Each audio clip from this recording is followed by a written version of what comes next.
Para hablar sobre el desarrollo de esta gran cultura, nos serviremos de la información proporcionada por uno de los más destacados museos del sureste del estado de Yucatán, el Gran Museo del Mundo Maya. En el museo podemos encontrarnos primero con lo que sería como una exposición a la astronomía. Tenemos, por ejemplo, al principio 5 rocas, de las que se duda si son del espacio, meteoritos, o si son terrestres. También tenemos a nuestro lado izquierdo la cabeza de Hanuman, traída desde Tailandia, descubierta en 1981. En donde se habla de los fósiles y de la historia de la Tierra. Vemos un cuadro donde nos narra cómo sería si la Tierra tuviera 100 años, en donde primero vemos cómo empezó a existir nuestro planeta, cuando tenía, o sea, en su primer año si tuviera solo 100. Dice que nuestro sistema solar se formó a partir de una gran nube de gas, polvo, gas y... Luego vemos descripciones de cómo un cuerpo puede formarse un fósil. En este caso son dientes de sable, va desde el cuerpo, los huesos, cómo se convierte en tierra y cómo la tierra se llena de minerales, lo cual permanece o hace que los huesos continúen.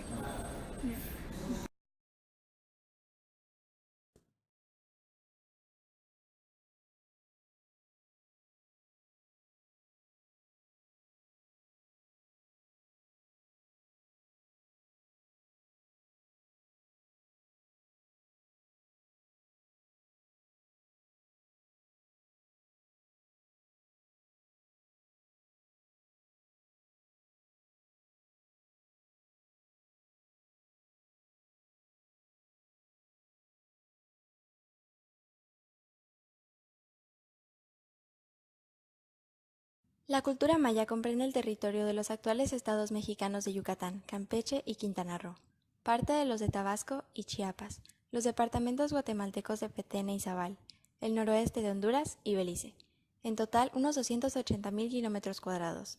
El Mayab, o país de los mayas, se divide en 3 zonas ecológicas: la península de Yucatán, la zona central del Petén y las tierras altas de Chiapas y Guatemala. El Mayab posee llanura de roca caliza, surcada en el sur por colinas de escasa elevación y corrientes subterráneas de agua, a las que se tiene acceso a través de cavidades naturales en la superficie llamadas cenotes. Alberga selvas, manglares, pantanos y sabanas habitadas por una rica variedad de fauna. La vestimenta de los mayas estaba formado por la estructura social de esta civilización, es decir, tenía una jerarquía muy marcada y separada en varias clases, encabezada por el rey, cuya posición era hereditario. Como por ejemplo, este terno lo utilizó la esposa de un gobernador en sus tiempos. Los mayas fueron conocidos por sus ropas exóticas, vibrantes, coloridas y llenos de vida. Y existen 2 vestuarios para la mujer. Uno, el que se le llamaba el hipil, y el otro, el terno. La diferencia de estos era de que uno era más elegante, más exótico que el otro, y el color es blanco porque significan pureza. También utilizaban pulseras, collares, mientras más tengan de estos, más significaba el grado de riqueza que tenían entre ellas. Para el hombre también se caracterizaba por una guayabera, un pantalón y zapatos de color caqui. Muchos de los grupos étnicos sufrieron las imposiciones de la cultura occidental. Aún ante tal arrebato cultural, el grupo de los mayas ha podido conservar algunas de sus tradiciones a lo largo de los años. Algunos rasgos a considerar son los siguientes.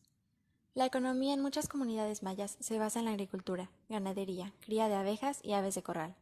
La religión en algunas zonas del Mayab se ha convertido en católica, pero en otros lugares aún se rinde culto a los dioses precolombinos.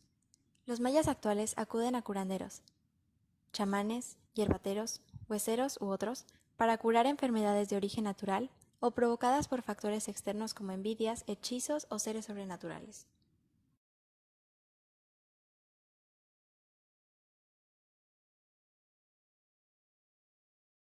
Tras la conquista, en donde los mayas, al no tener los mismos recursos que los colonizadores, no pudieron defenderse apropiadamente, la cultura maya sufrió una transformación drástica.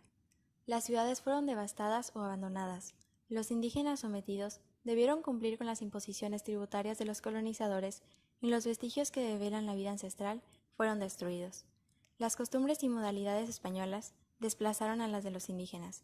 Las villas sustituyeron a las comunidades, el metal se convirtió en la nueva materia prima y enfermedades europeas acabaron con la población. Después de que los españoles conquistan, los indígenas ceden, estos mismos empiezan a reescribir la historia de los mayas entre textos medicinales, religiosos, vaya, de la historia de ellos mismos, usando caracteres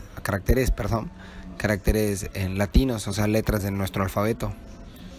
Esos libros fueron nombrados Chilambalam. Aquí mismo está el Chilambalam de Chumayel, de Xibalgé, el del Chilambalam de Tecash, el Chilambalam de Chancá, el Chilambalam de Tizimim, el Chilambalam de Tusic y el Chilambalam de Ixil. La estratificación social de la cultura maya se basaba en el parentesco. Sus clanes se dividían en grupos de familias o linajes inferiores y superiores, según estuviesen más o menos alejados del antepasado fundador. La pertenencia a un determinado linaje obligaba al individuo a contraer matrimonio con una persona de su mismo linaje, vestir de una manera determinada, ejercer la profesión del clan y a vivir de acuerdo con una conducta prefijada de antemano. Las clases sociales estaban integradas por reyes, sacerdotes, guerreros, comerciantes, artesanos y campesinos. Ciencias y artes. En el comercio se importaban mercancías de lujo procedentes de Teotihuacán y otros lugares de Mesoamérica, como jade, sal y plumas de quetzal, y se exportaban piezas artesanales y productos locales, como cacao, algodón y hule.